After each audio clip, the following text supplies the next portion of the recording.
Okay, चलिए बात करते हैं about the next topic, that is pollination in plants. Pollination का मतलब क्या होता है? एंथर में से पोलन ग्रेन निकल के स्टिग्मा पर गिरता है, स्टिग्मा पर लैंड करता है, इसी प्रोसेस को हम लोग पॉलिनेशन कहते हैं। सो पॉलिनेशन का मतलब क्या हो गया? This is the transfer of pollen grains from anther on the stigma. इस प्रोसेस को हम कहते हैं पॉलिनेशन। ओके, ये जो पॉलिनेशन की प्रोसेस है बेसिकली ये तीन टाइप्स की होती है। एक तो है जी self pollination. Okay, first one is self pollination, right. Self pollination को हम लोग ऑटोगैमी भी कहते हैं। ओके, इस प्रोसेस को हम लोग ऑटोगैमी भी कहते हैं। क्लियर? सो पॉलिनेशन तीन प्रकार की होती है। पहला टाइप है सेल्फ पॉलिनेशन, जिसको ऑटोगैमी भी कहते हैं। इसमें क्या होता है?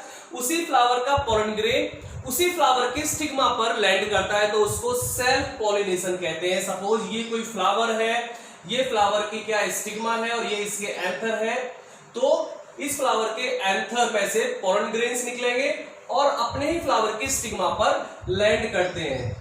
ओके, सो ऐसे पॉलिनेशन को हम लोग बोलते हैं जी सेल्फ पॉलिनेशन या ऑटोगैमी। क्लियर?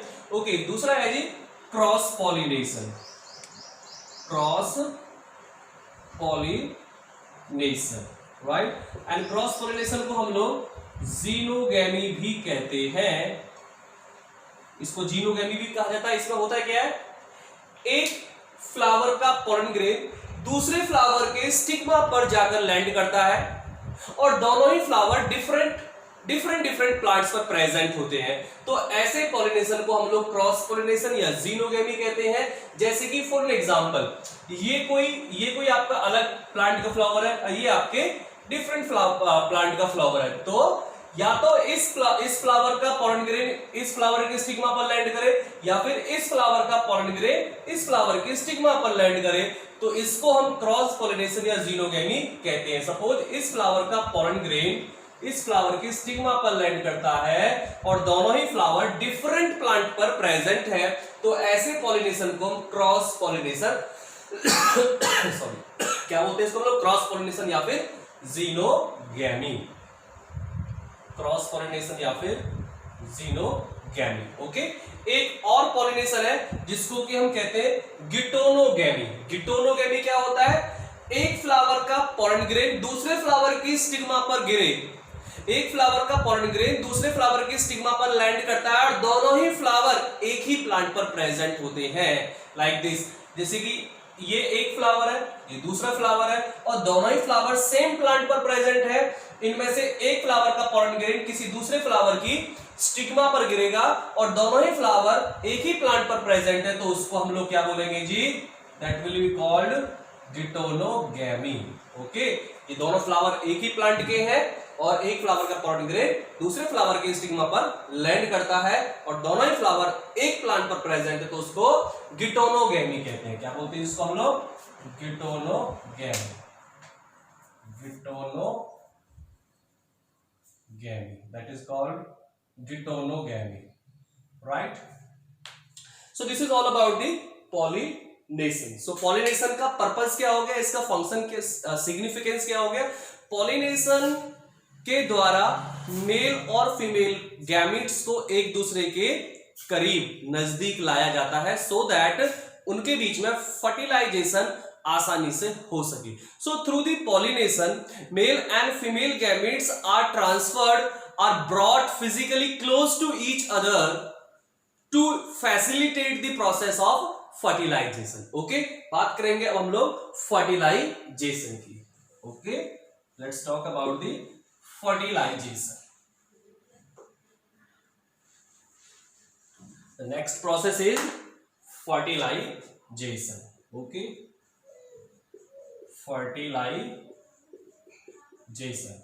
fertilization को हम लोग सिनगैमी भी कहते हैं। फर्टिलाइजेशन का मतलब होता है मेल और फीमेल गैमेट्स के बीच में फ्यूजन होना। When fusion between the male and female gametes takes place, that process is called syngamy और फर्टिलाइजेशन। ओके, अभी देखिए पॉलिनेशन हो गया।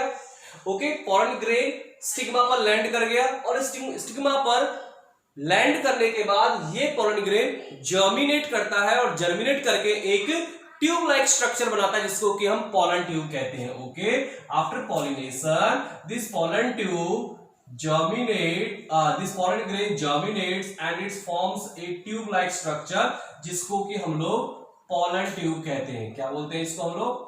पोलन ट्यूब कहते हैं। Okay, pollen tube, right. अब ये पोलन ग्रेन का जो वेजिटेटिव सेल है उसका साइटोप्लाज्म और न्यूक्लियस, और जो जेनरेटिव सेल था, जर्म सेल या जेनरेटिव सेल, उसका साइटोप्लाज्म और न्यूक्लियस दोनों ही पोलन ट्यूब में आ जाते हैं। Okay, clear.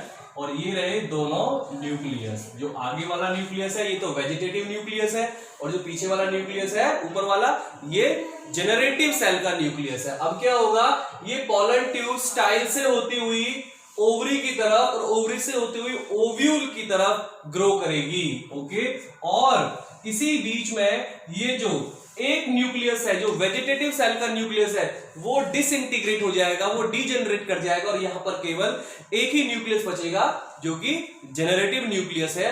और बाद में वो जेनरेटिव न्यूक्लियस भी डिवाइड करके दो हैप्लॉइड न्यूक्लियाई बनाएगा, और उन दोनों हैप्लॉइड न्यूक्लियाई को मेल गैमीट्स कहते हैं। ओके, अब क्या होगा, ये पोलन ट्यूब स्टाइल को पेनिट्रेट करती हुई, ओवरी वॉल को पेनिट्रेट करती हुई, it enters the micropyle of ovule.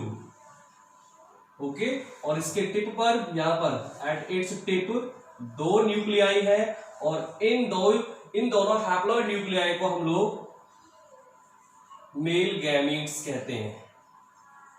Male gametes कहा जाता है जी इनको, ठीक है जी, इनको हम लोग मेल गैमीट्स कहते हैं। अब क्या होगा, ये पोलन ट्यूब माइक्रोपाइल के थ्रू ओव्यूल में एंटर करेगी, और एंटर करके एम्ब्रियो सैक में एंटर करेगी, और फिर ये पोलन ट्यूब की टिप बस्ट हो जाएगी, रप्चर हो जाएगी, दोनों मेल गैमीट्स यहाँ फ्री हो जाएंगे, और इनमें से एक मेल गैमीट एग सेल के साथ फ्यूज करेगा, और इसी फ्यूजन को हम लोग फर्टिलाइजेशन कहते हैं।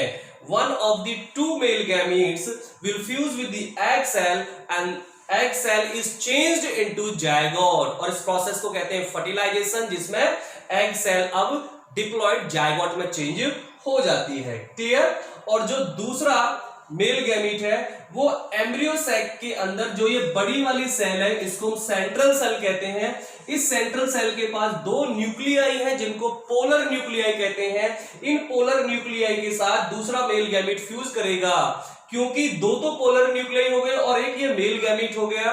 इन तीनों का फ्यूजन आपस में होता है, इसलिए इस फ्यूजन को ट्रिपल फ्यूजन कहते हैं। ये भी एक प्रकार का फर्टिलाइजेशन है। ओके, इसीलिए जो एंजियोस्पर्म्स है, जो फ्लावरिंग प्लांट्स है, उनमें दो दो फर्टिलाइजेशन एक साथ होते हैं। एक फर्टिलाइजेशन तो होता है मेल गैमीट और एग सेल के साथ, जिससे कि एग सेल जायगोट में चेंज हो जाती है, और दूसरा फर्टिलाइजेशन होता है सेंट्रल सेल के पोलर न्यूक्लियाई और दूसरे मेल गैमीट के बीच में, जिसकी वजह से क्या होता है, एक नया ट्रिप्लॉइड न्यूक्लियस बन जाता है, जिसको कि हम PEN कहते हैं, यानी कि प्राइमरी एंडोस्पर्म न्यूक्लियस, जो कि बाद में एंडोस्पर्म बनाता है।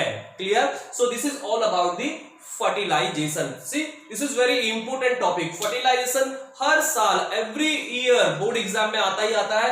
या तो ये पिक्चर बनी हुई होगी और आपको यहाँ पर ABCD करके मिलेगा और उसको आपको लेबल करना होगा, या फिर आपको सीधा सीधा डायरेक्टली पूछेंगे कि फर्टिलाइजेशन को डायग्राम की हेल्प से एक्सप्लेन करें या मेंशन करें, तो भी आपको ये पिक्चर बनानी पड़ेगी। Clear. Okay, so this is very important question. हर साल ये 4 नंबर में 3 नंबर में क्वेश्चन हर साल बोर्ड एग्जाम में आता ही आता है, तो इसको आप सीरियसली आप पढ़ेंगे, इसको ध्यान से समझेंगे। ठीक है, थैंक यू।